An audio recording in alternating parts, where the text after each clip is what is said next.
Assalamualaikum warahmatullahi wabarakatuh. Kami dari kelompok 2 akan menjelaskan mengenai mekanisme dan akuntansi clearing. Di sini anggota kelompok 2-nya itu ada saya, Mayantas Matu Putri, dan teman-teman saya. Olastika Nabel. Syarani Nurjana. Oke, next bell.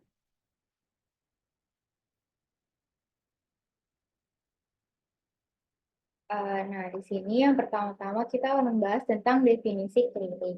Clearing merupakan sarana atau cara perhitungan hutang piutang dalam bentuk surat berharga atau surat dagang dari suatu bank peserta yang diselenggarakan oleh Bank Indonesia atau pihak yang ditunjuk. Nah, clearing juga merupakan suatu proses penyelesaian transaksi keuangan antar bank yang dilakukan secara terpusat dan terstruktur. Proses ini melibatkan pertukaran data keuangan elektronik atau DKE atau warkat, termasuk cek, bilet giro, dan lain-lain, antar bank peserta clearing. Lalu, hasil perhitungan transaksi tersebut kemudian diselesaikan pada waktu tertentu. Selanjutnya, secara umum, clearing melibatkan lembaga keuangan yang memiliki permodalan yang kuat yang dikenal dengan sebutan mitra penyumbang sentral atau MPS, atau dalam istilah asingnya dikenal dengan Central Counterparty, adalah sebuah lembaga keuangan bermodal kuat yang bertindak sebagai pihak perantara dalam setiap transaksi yang terjadi di pasar keuangan. Fungsi utama MPS sendiri adalah yang pertama, menjadi pihak lawan dalam setiap transaksi, yaitu MPS bertindak sebagai pembeli untuk setiap penjual dan sebagai penjual untuk setiap pembeli. Hal ini membantu mengurangi resiko kredit antara pihak-pihak yang bertransaksi. Yang kedua, melakukan clearing dan penyelesaian transaksi. MPS bertanggung jawab untuk memastikan bahwa semua transaksi diselesaikan dengan tepat waktu dan aman. Yang ketiga, mengelola risiko sistemik. MPS membantu mengurangi risiko sistemik di pasar keuangan dengan memitigasi risiko gagal bayar dari salah satu pihak dalam transaksi. Keuntungan menggunakan MPS tersendiri yaitu yang pertama, mengurangi risiko kredit. MPS membantu mengurangi risiko kredit bagi para pihak yang bertransaksi karena mereka hanya bertransaksi dengan MPS yang memiliki modal kuat. Kedua, meningkatkan efisiensi pasar. Maksudnya adalah MPS dapat meningkatkan efisiensi pasar dengan memfasilitasi perdagangan yang lebih cepat dan lebih murah. Yang ketiga, meningkatkan stabilitas pasar. MPS membantu meningkatkan stabilitas pasar dengan mengurangi resiko sistemik. Contoh MPS di Indonesia yaitu ada PT Clearing Penjamin Efek Indonesia atau KPEI. KPI adalah lembaga clearing dan penjaminan penyelesaian transaksi di Bursa Efek Indonesia. Selanjutnya, contoh yang kedua yaitu Lembaga Clearing Nasional atau LKN. LKN adalah lembaga clearing dan penyelesaian transaksi di pasar keuangan derivatif. Next, Bel.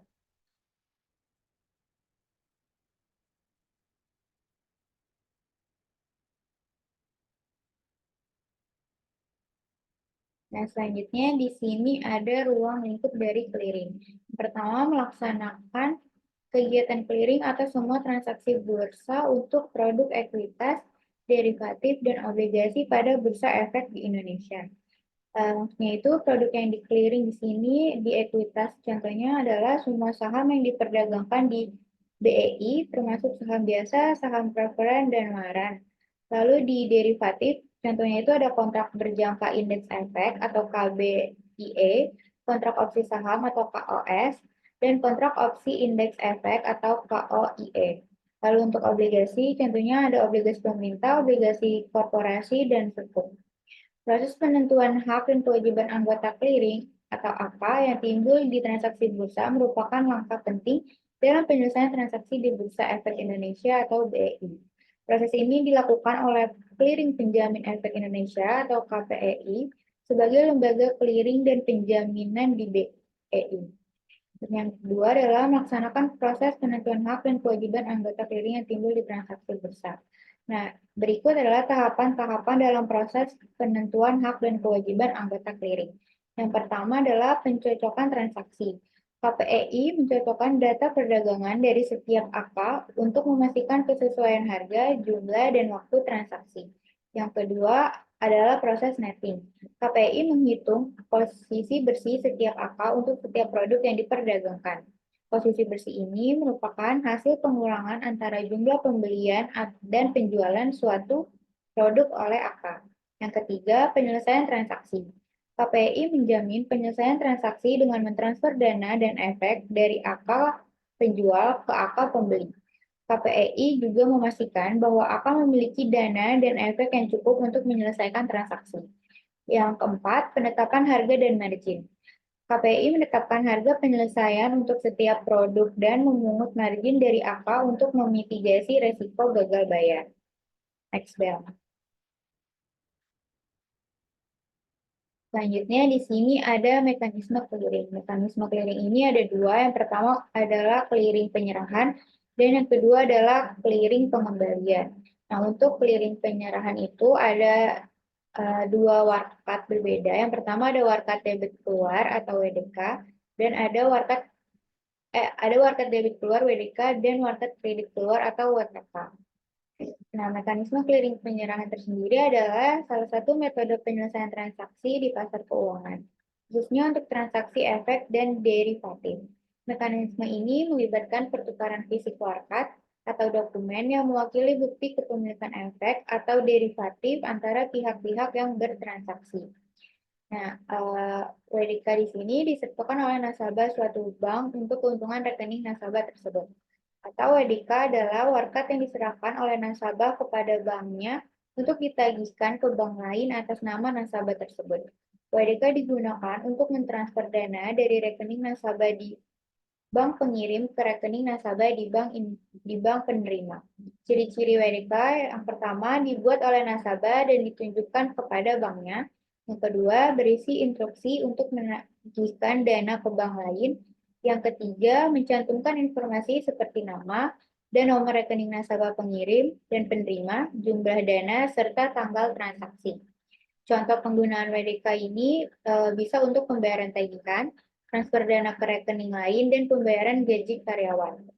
Selanjutnya, di clearing penyerahan juga ada WKK atau Warkat Kredit Keluar.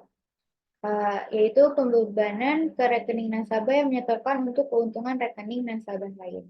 Atau warkat yang diserahkan oleh bank kepada nasabahnya untuk menginformasikan bahwa bank telah menerima dana dari bank lain atas nama nasabah tersebut. WKK merupakan bukti penerimaan dana yang ditransfer ke rekening nasabah.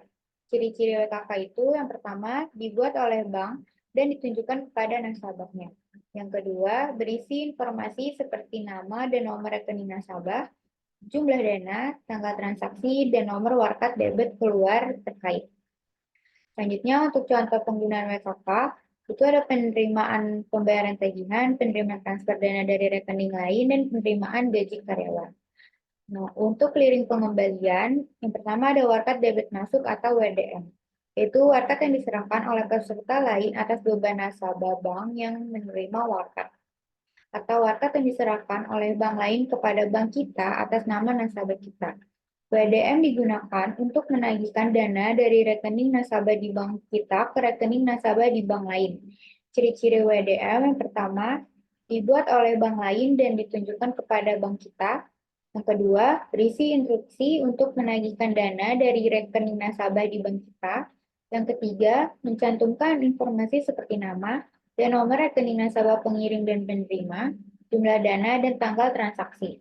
Contoh penggunaan WDM adalah untuk pembayaran tagihan, penerimaan transfer dana dari rekening lain, dan penerimaan gaji karyawan.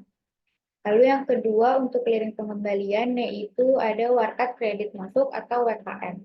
Warkat yang diserahkan oleh peserta lain untuk keuntungan nasabah bank yang menerima warkat.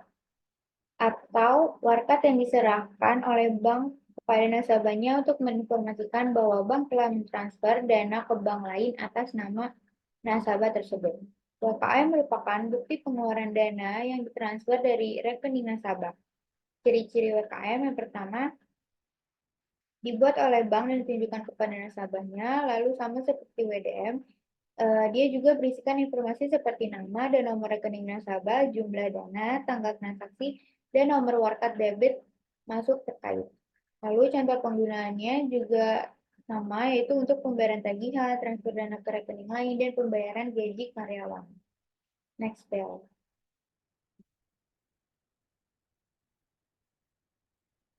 Nah, selanjutnya di sini ada hubungan antara WDK dengan WDM dan WKK dengan WKM. Jadi, kalau di WDK itu, kalau di giro BI-nya debitnya positif, maka di giro nasabah itu kreditnya juga bertambah ke positif. Sedangkan di warkat debit masuknya, giro BI-nya debitnya menjadi berkurang dan giro nasabah juga kreditnya berkurang. Terus untuk di warkat kredit keluar, untuk giro BI dia debitnya berkurang, untuk warkat kredit masuknya dia debitnya bertambah di giro BI.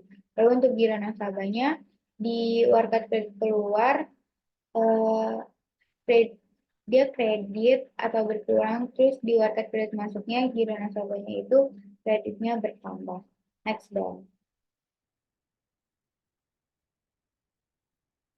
Nah, selanjutnya di sini ada sistem pelaksanaan clearing. Jadi sistem pelaksanaan clearing itu ada dua. Yang pertama sistem manual dan sistem otomatis. Sistem manual sendiri sudah diatur dalam Surat Edaran Bank Indonesia nomor 2 strip 7 strip DASP tanggal 24 Februari tahun 2000 perihal penyelenggaraan clearing lokal secara manual. Nah, berisikan yang pertama perhitungan clearing dan pemilahan atau penyampaian warkat yang dilakukan oleh semua peserta.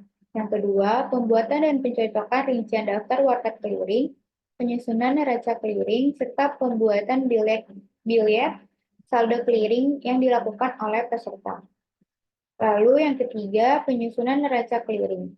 Penyerahan dan pengembalian gabungan dilakukan oleh penyelenggara. Selanjutnya, identitas peserta menggunakan nomor urut kelompok, lalu menggunakan warkat baku, namun dapat menggunakan standar kertas sekuritas yang lebih rendah bila dibandingkan dengan warkat baku pada sistem otomatis elektronik. Lalu juga kesalahan perhitungan lebih sering terjadi dan memiliki wakil peserta sekurang-kurangnya 2 orang yang mempunyai kewenangan untuk membuat, mengubah, dan menandatangani daftar warkat clearing. Next bell.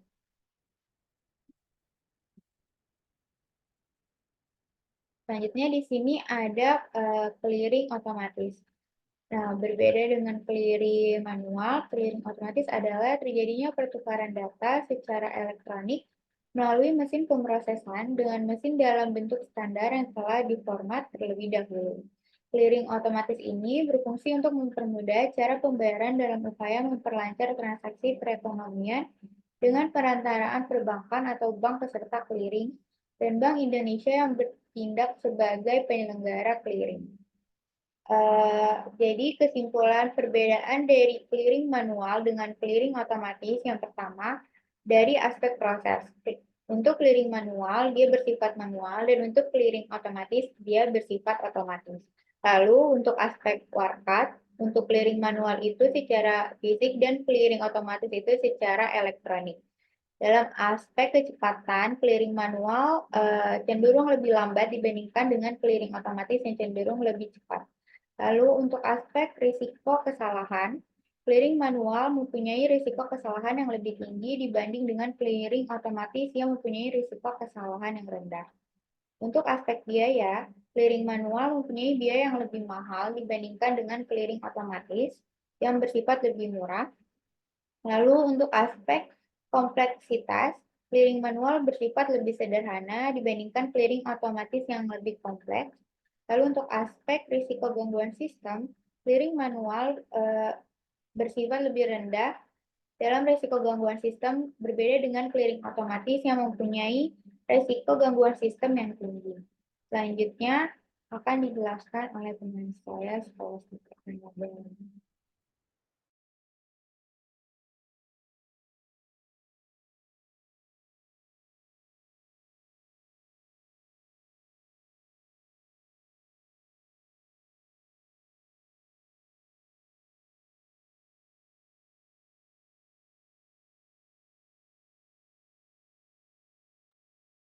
Selanjutnya, saya akan menjelaskan tentang peranan clearing otomatis. Sebelum saya menjelaskan peranannya, saya akan menjelaskan tentang fungsi utama dari clearing otomatis. Jadi, fungsi utamanya itu untuk mempermudah cara pembayaran dalam upaya memperlancar transaksi perekonomian dengan perantaraan perbankan atau bank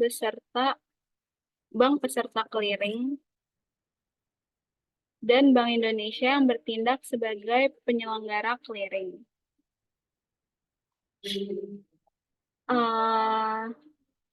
Peranan clearing otomatis, dengan adanya clearing otomatis ini diharapkan penggunaan data secara elektronik di masyarakat dapat meningkat sehingga otomatis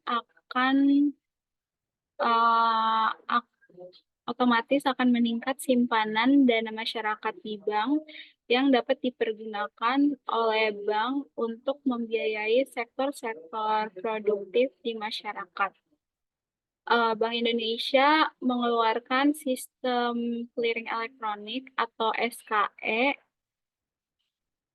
sebagai penyelenggaraan clearing lokal secara elektronik yang dikenal dengan clearing elektronik.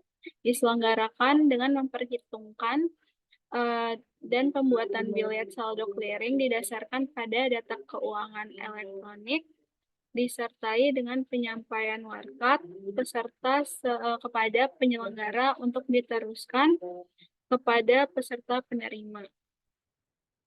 Kemudian SKE ini mempunyai beberapa tujuan. Yang pertama, meningkatkan kualitas dan kapasitas layanan sistem pembayaran lebih cepat, akurat, handal, aman, dan lancar. Yang kedua, meningkatkan efisiensi, efektivitas, serta keamanan pelaksanaan dan pengawasan proses clearing. Selanjutnya, yang ketiga, memenuhi kebutuhan informasi para peserta clearing mengenai hasil perhitungan clearing secara lebih cepat, akurat, dan tepat.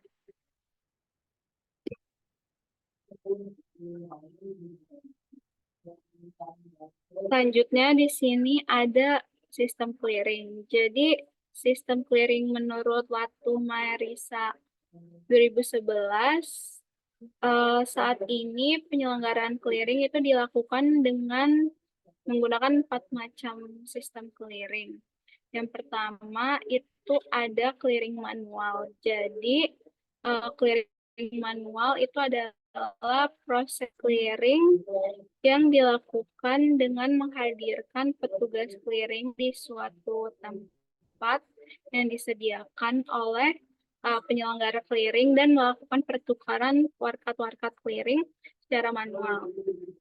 Teknis pelaksanaannya, clearing ini dapat diuraikan sebagai kegiatan perhitungan utang piutang di antara bank peserta clearing secara terpusat dengan cara saling menyerahkan warkat clearing untuk memperluas lalu lintas pembayaran dengan cara giral. Proses clearing manual secara itu terbagi sebagai berikut. Yang pertama itu warkat dicatat dalam list clearing sesuai bank peserta clearing. Kemudian yang kedua, nominal di list clearing itu dibuatkan rekapitulasi clearing. Yang ketiga, atas penyerahan clearing dibuatkan bilet ke Bank Indonesia beserta warkat penyerahan. Kemudian yang keempat, menerima warkat penarikan clearing on hand dari bank lain beserta bilet dan rekap warkat penarikan clearing. Yang kelima, clearing lokal adalah perhitungan warkat antar bank yang masih dalam satu wilayah. Yang keenam, clearing antar cabang adalah perhitungan warkat antar bank yang masih di dalam satu wilayah cabang peserta. Kemudian yang kedua ada clearing semi otomatis. Jadi clearing semi otomatis ini adalah clearing lokal yang diperhitungkan dan pembuatan bilet saldo clearingnya itu dilakukan secara otomatis melalui alat bantu komputer. Namun pemilihan warkat itu tetap dilakukan secara manual oleh bank peserta clearing. Kemudian clearing otomatis itu proses yang dilakukannya ada perhitungan saldo clearing, yaitu penyelenggara clearing menggunakan sistem komputer untuk menghitung saldo clearing setiap peserta clearing. Yang kedua, pembuatan bilet saldo clearing itu dibuat secara otomatis oleh sistem komputer penyelenggara. Proses lainnya itu seperti penyerahan warkat, jadi peserta menyerahkan warkat clearing yang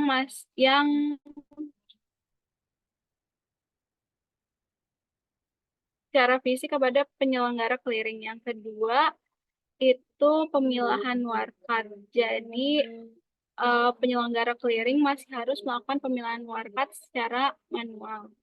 Yang ketiga itu pengembalian warkat. Jadi penyelenggara clearing itu masih harus mengembalikan warkat clearing yang ditolak kepada peserta clearing secara fisik.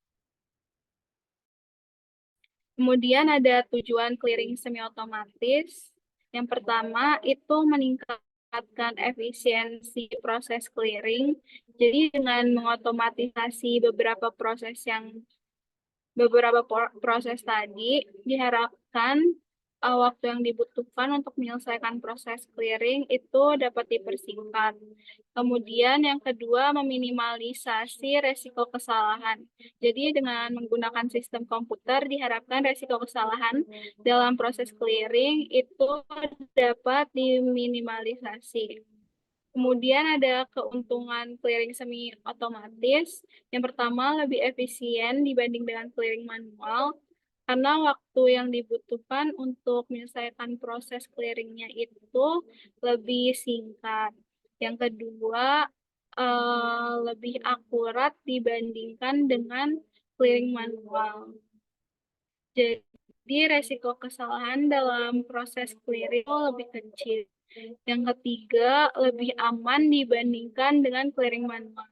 Karena warkat clearing itu disimpan dan diproses dengan lebih aman. Kemudian yang kedua itu ada clearing otomatis.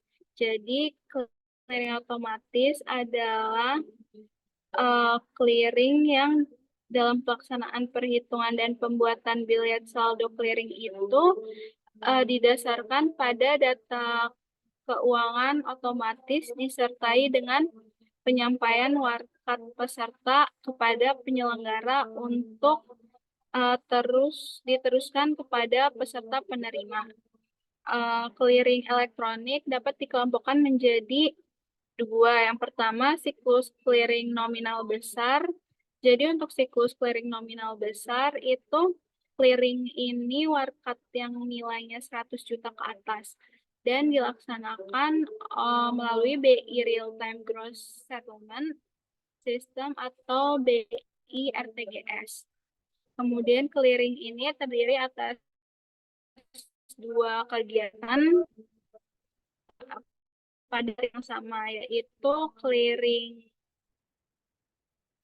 penyerahan nominal besar dan clearing pengembalian nominal besar. Kemudian yang kedua itu ada siklus clearing nominal retail. Jadi clearing ini untuk warkat yang nilainya kurang dari 100 juta. Clearing ini itu dari dua kegiatan pada hari kerja yang berurutan, yaitu clearing penyertaan retail dan clearing pembelian. Kemudian ada clearing sistem elektronik.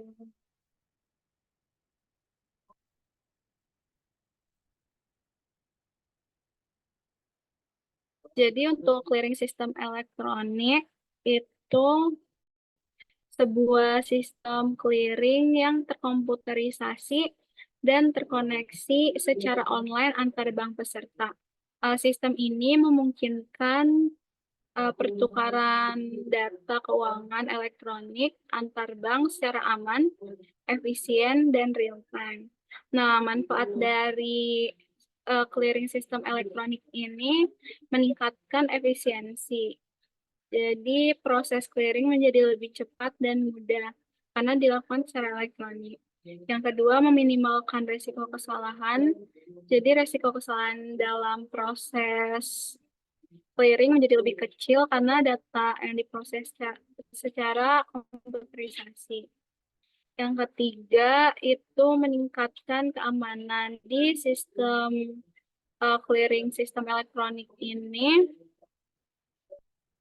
terenkripsi dan diawasi oleh Bank Indonesia. Sehingga data keuangan elektronik itu terjamin keamanannya. Yang keempat, itu meningkatkan transparansi. Jadi, peserta clearing itu dapat memantau proses clearing secara real time.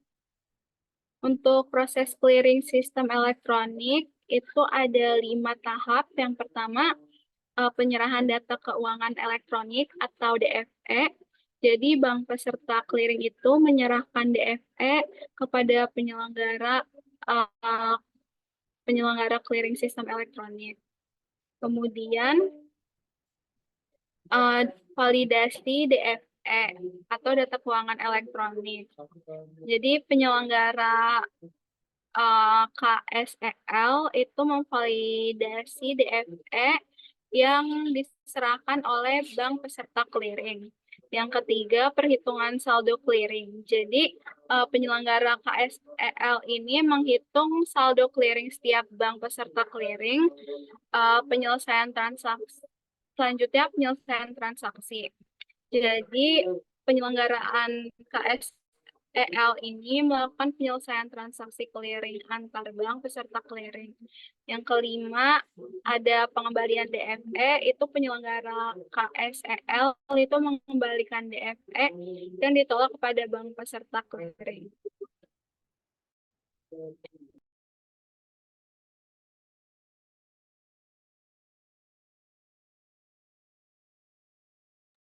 Selanjutnya ada jenis-jenis dari DFE. Yang pertama itu ada cek, biliet giro, deposito, transfer dana, dan letter of credit. Kemudian untuk peserta clearing sistem elektronik ini ada bank umum, bank syariah, unit usaha syariah,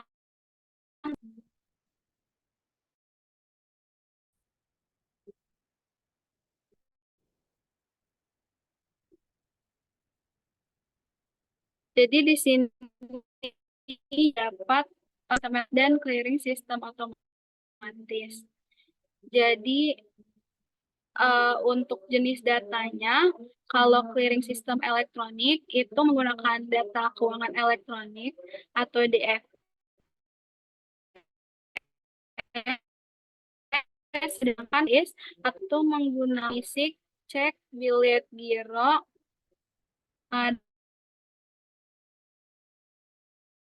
dan lain-lain. Selanjutnya, jadi kalau clearing sistem elektronik itu terkomputerisasi dan online.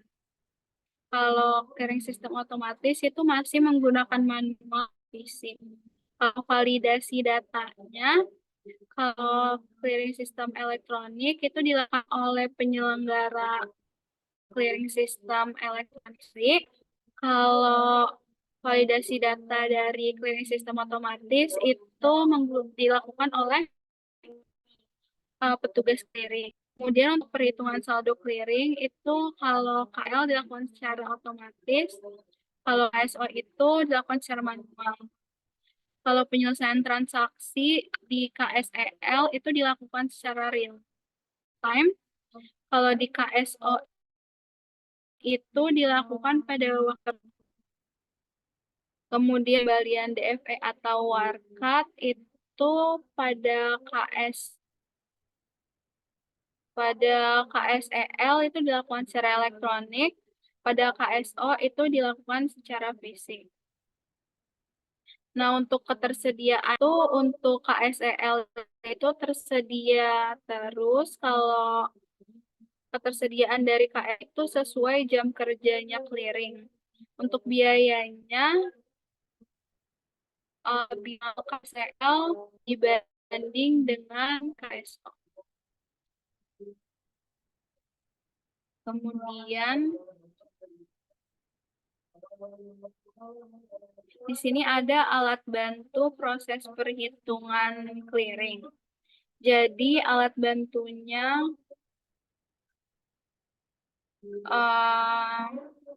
yang pertama, dalam clearing elektronik maupun otomatisasi, dokumen clearing yang digunakan sebagai alat bantu dalam proses perhitungan clearing. Yang pertama, ada bukti penyerahan warkat debit clearing penyerahan atau BPWD. BPWD ini digunakan sebagai bukti penyerahan warkat debit untuk setiap bundel warkat dari petugas clearing kepada penyelenggara pada kegiatan clearing penyerahan. Kemudian di BPWDI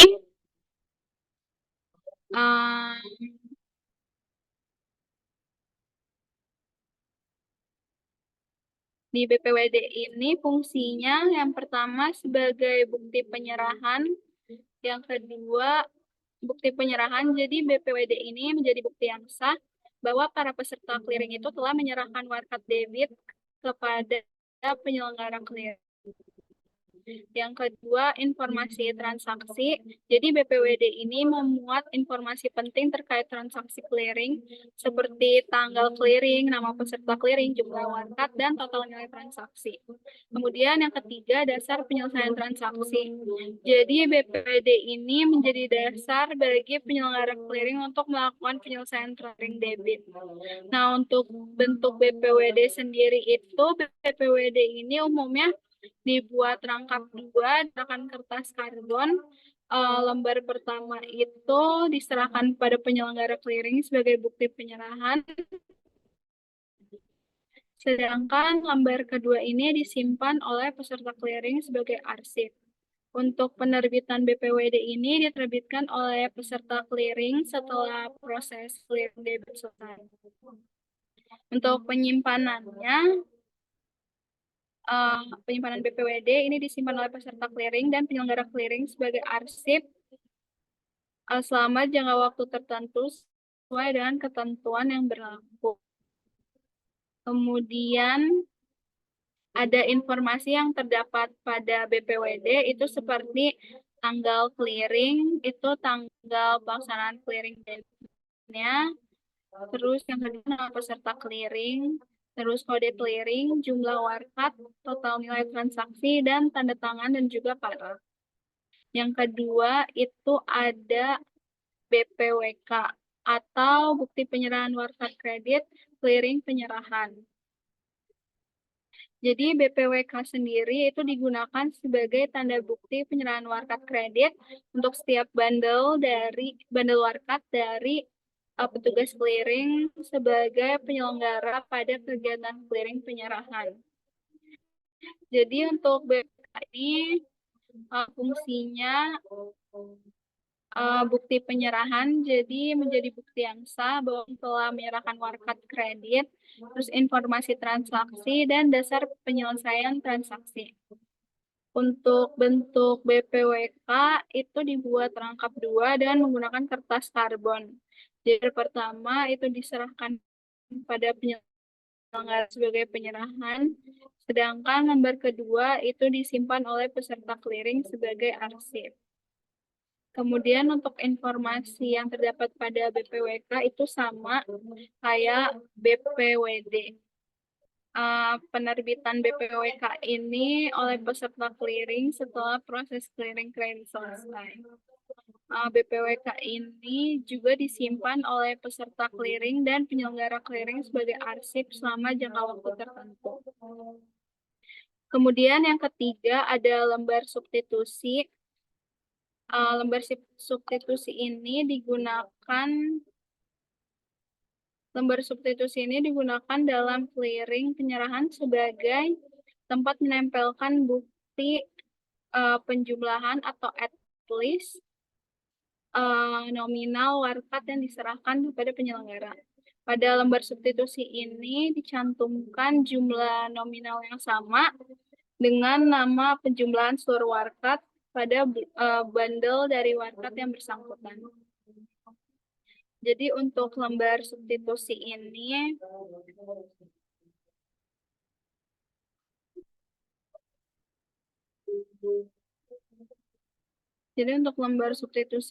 memuat informasi penting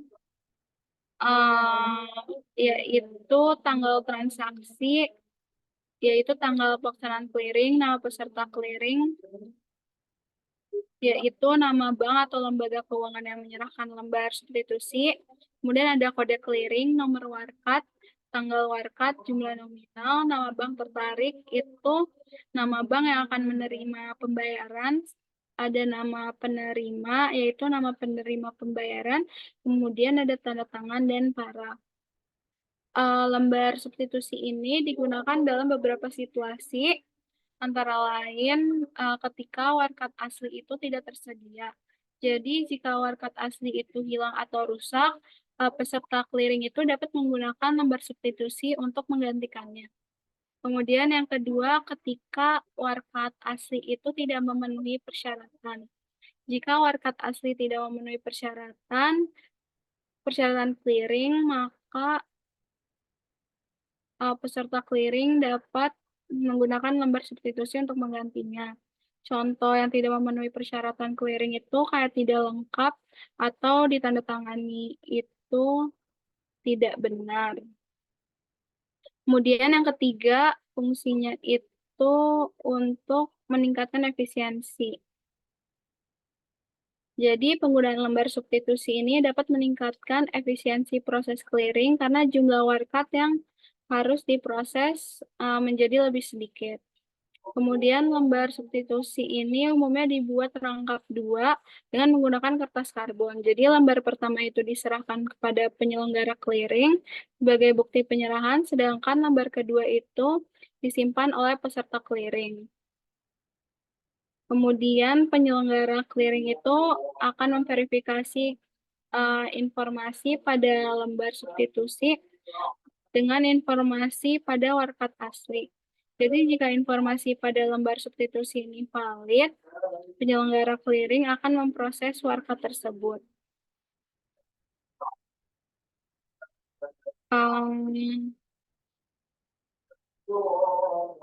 Kemudian yang ketiga itu ada kartu badge.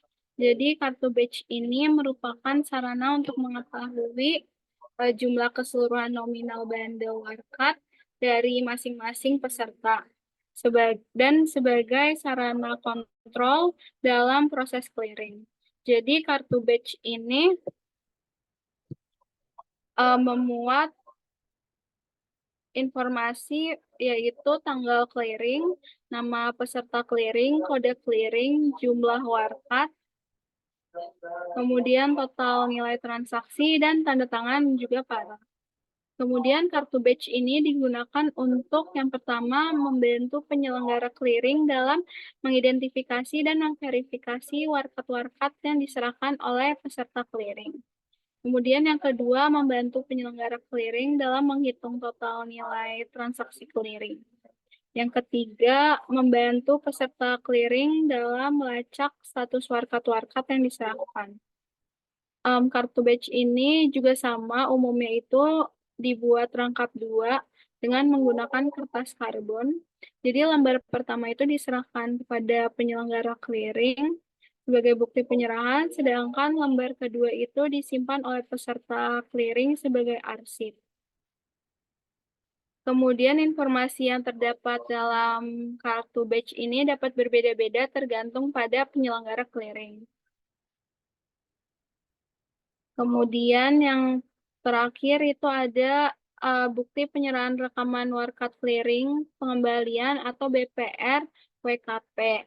Jadi untuk BPRWKP itu adalah dokumen yang digunakan sebagai tanda bukti penyerahan rekaman warkat clearing pengembalian dari peserta clearing kepada penyelenggara clearing. Fungsi BPRWKP itu sebagai bukti penyerahan. Jadi BPRWKP ini menjadi bukti yang sah bahwa peserta clearing telah menyerahkan clearing pengembalian kepada penyelenggara clearing. Kemudian yang kedua, informasi transaksi. Jadi memuat informasi penting, kemudian dasar penyelesaian transaksi. BPRWKP ini sama dengan dokumen-dokumen sebelumnya, jadi dia ini dibuat terangkap dua dengan menggunakan kertas karbon. Untuk lembar pertama itu diserahkan kepada penyelenggara clearing sebagai bukti penyerahan, sedangkan untuk lembar kedua disimpan oleh peserta clearing sebagai arsip. Untuk informasi yang terdapat pada BPRWKP itu ada tanggal clearing, jadi tanggal clearing itu tanggal pelaksanaan clearing pengembalian, kemudian ada nama peserta clearing, kode clearing, jumlah warkat, totalnya transaksi, tanda tangan, dan parang.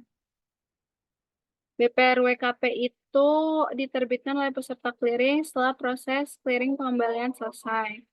Untuk penyimpanan BPRWKP itu disimpan oleh peserta clearing dan penyelenggara clearing sebagai arsip selama jangka waktu tertentu sesuai dengan ketentuan yang berlaku.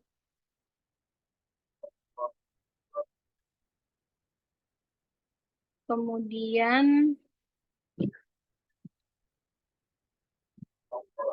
ada peserta clearing. Peserta clearing adalah bank atau Bank Indonesia yang terdaftar pada penyelenggara untuk mengikuti clearing. Peserta clearing itu dikelompokkan menjadi bank peserta langsung, yaitu peserta yang turut serta dalam pelaksanaan clearing secara langsung dengan menggunakan identitasnya sendiri. Peserta langsung ini terdiri dari kantor pusat, kantor cabang, dan kantor cabang pembantu yang tidak berada dalam wilayah clearing yang dengan kantor induknya. Kemudian yang kedua itu ada bank peserta tidak langsung. Untuk bank peserta tidak langsung itu adalah peserta yang turut serta dalam penyelenggaraan clearing melalui dan menggunakan identitas peserta langsung yang menjadi induknya yang merupakan bank yang sama. Bank peserta tidak langsung itu kayak kantor pusat, kantor cabang, dan kantor cabang pembantu. Kemudian di sini ada syarat peserta langsung. Jadi untuk menjadi peserta langsung harus memenuhi syarat, yaitu yang pertama, bank yang telah memperoleh izin pembukaan kantor dari Bank Indonesia. Kemudian kantor cabang pembantu dari bank yang kantor pusatnya berkedudukan di luar negeri yang telah memperoleh izin pembukaan kantor dari Bank Indonesia. Kemudian cabang pembantu dari bank yang kantor pusatnya berkedudukan di dalam negeri yang telah memperoleh izin dari Bank Indonesia untuk beroperasi yang berbeda dari kantor cabang induknya. Kemudian kantor bank mempunyai kantor lain yang memiliki rekening giro di salah satu kantor bank di Indonesia. Kemudian syarat lainnya, lokasi kantor memungkinkan bank tersebut untuk mengikuti clearing secara tertib sesuai jadwal lokal yang ditetapkan. Dalam hal ini, yang perlu dipertimbangkan adalah waktu tempuh dari lokasi kantor bank ke lokasi penyelenggara maksimal 45 menit. Kemudian ada syarat peserta tidak langsung. Untuk syarat peserta tidak langsung itu yang pertama cabang yang telah memperoleh izin pembukaan kantor dari Bank Indonesia, kantor cabang, pembantu, dan bank yang kantor pusatnya berkedudukan di luar negeri yang telah memperoleh izin pembukaan kantor dari Bank Indonesia. Terus yang ketiga ada kantor cabang pembantu dari bank yang kantor pusatnya berkedudukan di dalam negeri yang telah dilaporkan kepada Bank Indonesia. Kemudian yang terakhir bank sebagaimana yang dimaksud pada poin 1 menginduk kepada kantor lain yang merupakan bank yang sama yang telah menjadi peserta langsung di wilayah clearing yang sama. Kemudian ada akuntansi clearing. Jadi di sini ada study case. Yang pertama itu Bapak Amri adalah nasabah Bank Danamon Yogyakarta. Dia sedang menjalankan proyek, tetapi dalam proyeknya ia membutuhkan alat berat untuk menyelesaikan pekerjaan, kemudian ia membeli alat proyek kepada Ibu Rita.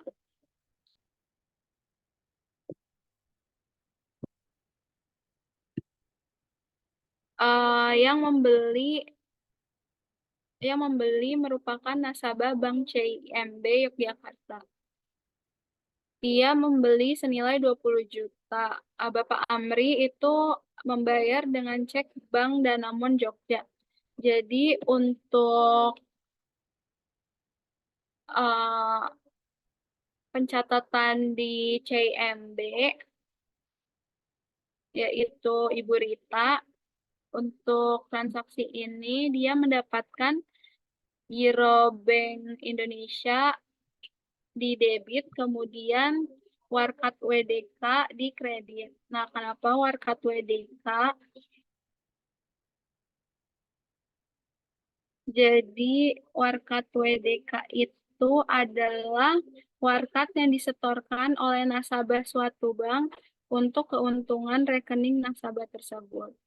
Jadi, yang dikredit adalah Warkat WDK. Kemudian, mendebit Warkat WKM, yaitu warkat kredit masuk, karena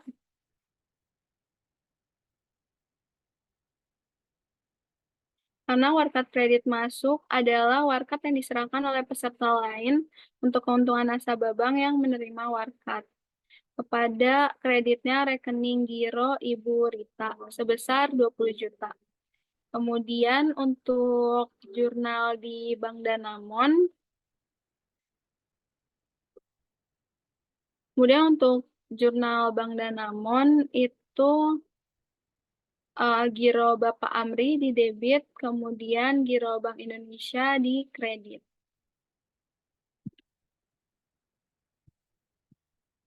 Kemudian untuk soal yang kedua, Siti adalah nasabah Bank Danamon Jogja menarik cek untuk membayar tagihan rumah kepada Aminah, nasabah Bank Permata Yogyakarta sebesar 40 juta.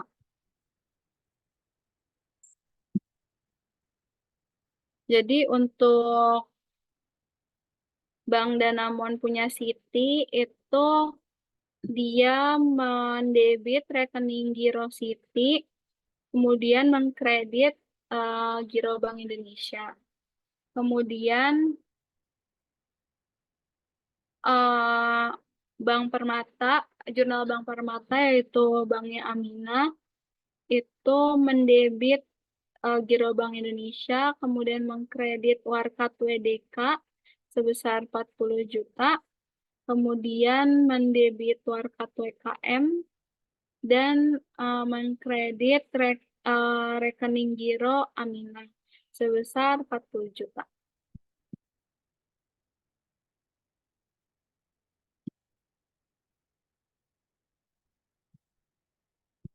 Kemudian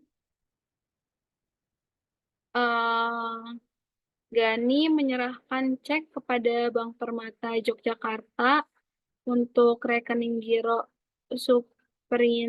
Suprin nasabah Bank CIMB Jogja sebesar 10 juta untuk melunasi hutangnya. Jadi untuk Bank Permata dari Gani itu mendebit giro Gani sebesar 10 juta dan mengkredit giro Bank Indonesia sebesar 10 juta. Karena Gani ini menerima uang untuk melunasi hutangnya. Sedangkan untuk Bank Suprin di CIMB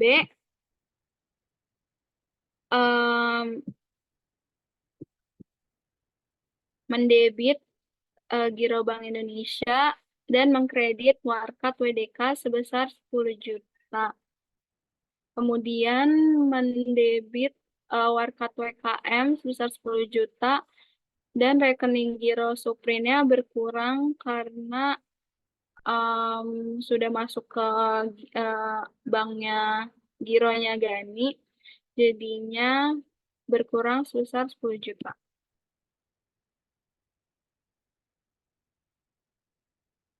Kemudian selanjutnya itu ada soal Bank Permata Yogyakarta menerima biliet giro dari Dewi untuk keuntungan Hani yang merupakan nasabah Bank Danamon Yogyakarta sebesar 15 juta. Jadi untuk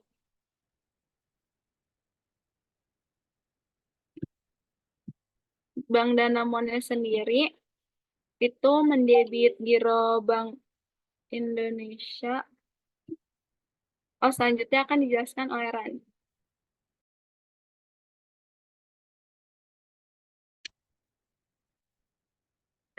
Selanjutnya untuk Bank Permata Yogyakarta menerima biliet giro dari Dewi untuk keuntungan Hani yang merupakan nasabah Bank Danamon Yogyakarta sebesar 15 juta.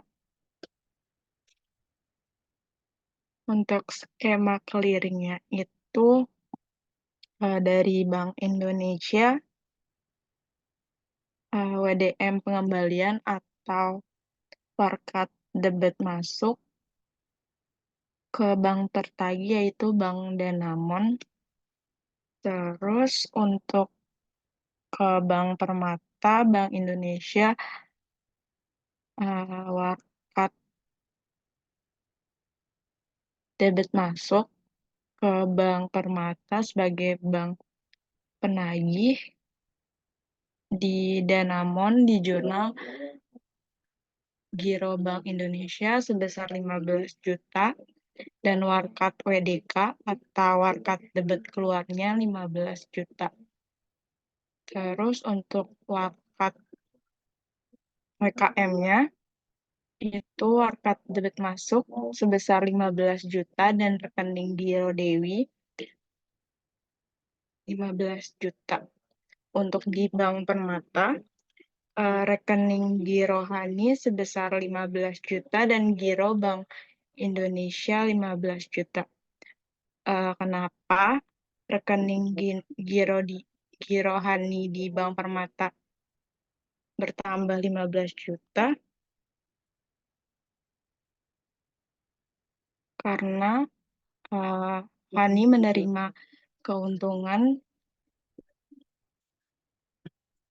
dari Dewi sebesar 15 juta. Next, Mbak.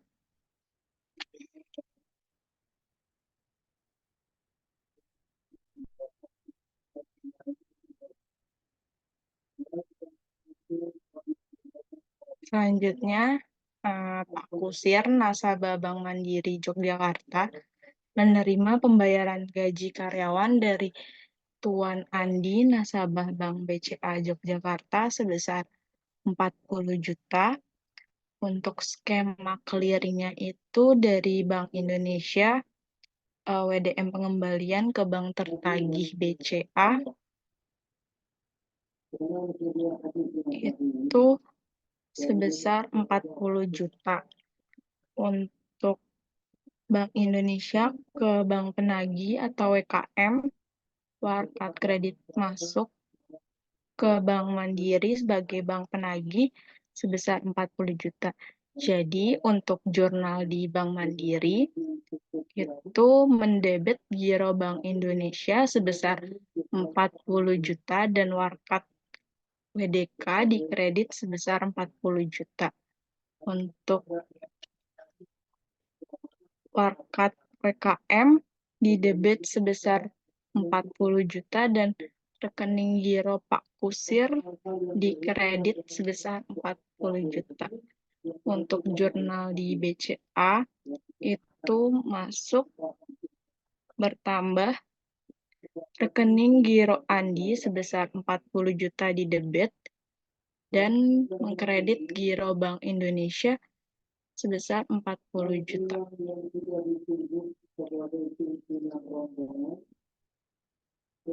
Next bell.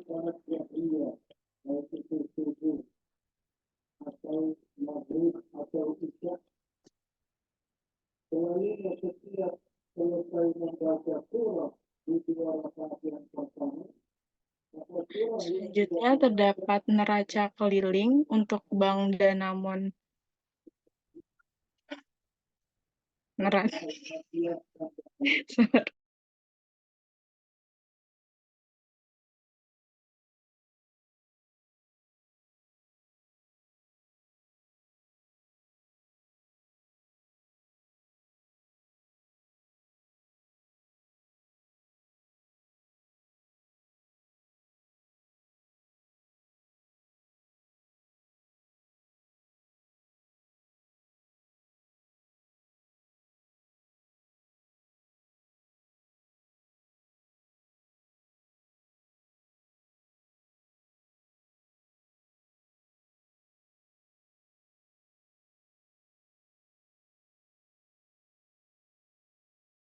Selanjutnya untuk Bank Danamon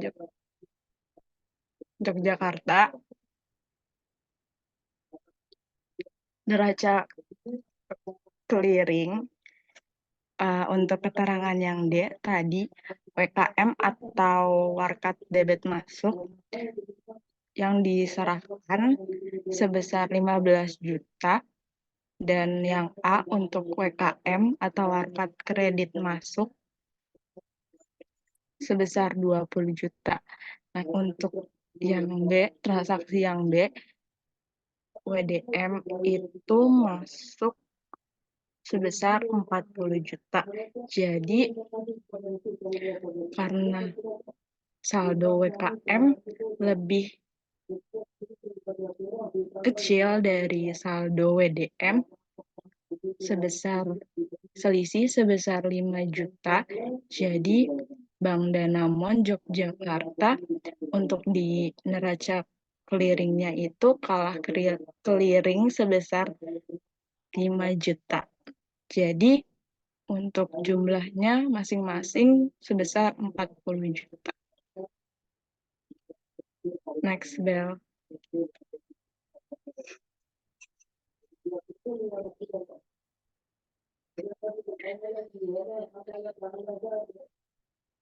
Sabar. Untuk selanjutnya untuk Bank CIMB Yogyakarta untuk neraca clearingnya, untuk WKM-nya atau warkat kredit masuknya sebesar 20 juta dan WKM untuk yang C sebesar 10 juta. Jadi untuk neraca clearing Bank CIMB Yogyakarta menang clearing sebesar 30 juta. Jadi jumlahnya masing-masing itu 30 juta totalnya. Itu karena WKM-nya lebih besar daripada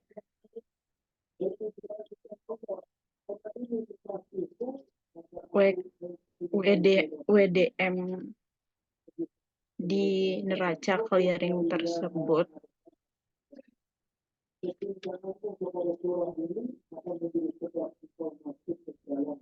Next bell.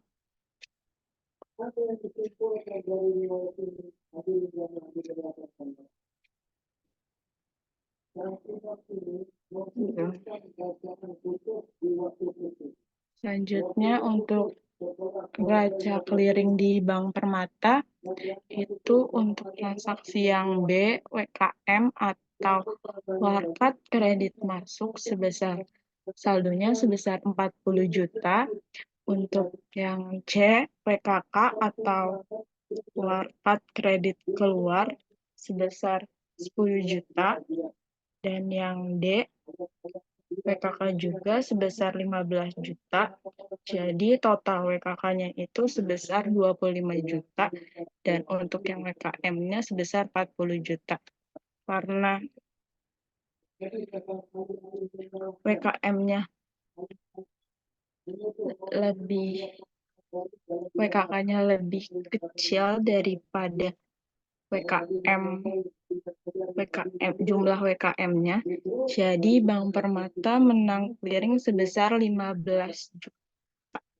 Jadi masing-masing jumlahnya 40 juta. Next, Bel.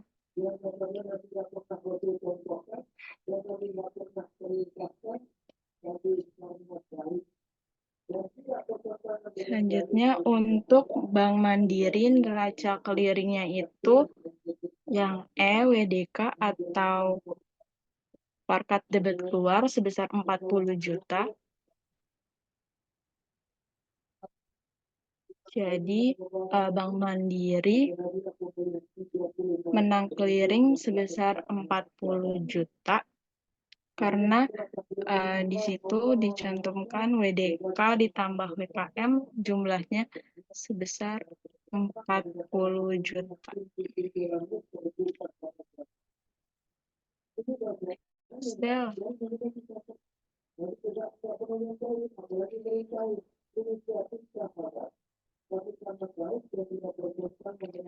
Nah, di sini untuk neraca clearing Bank BCA,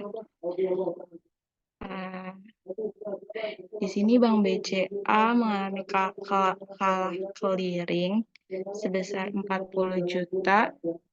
Di sini karena WDM dan WKK-nya sebesar WDM ditambah WKK-nya itu sebesar 40 juta. Jadi Bank BCA di neraca clearing kalah clearing sebesar 40 juta. Next, Bel.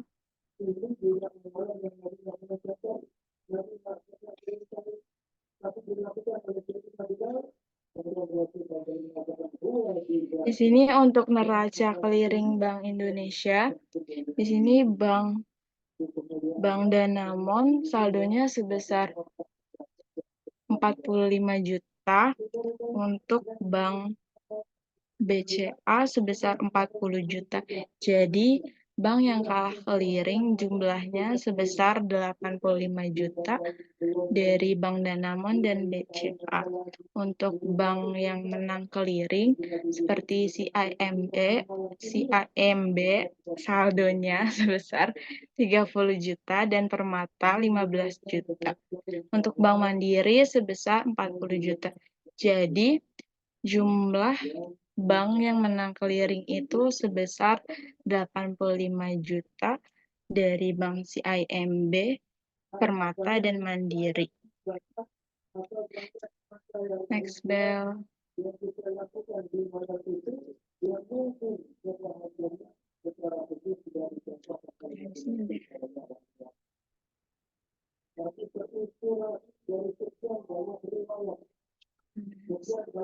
Sekian dari presentasi video kelompok 2 kali ini. Terima kasih.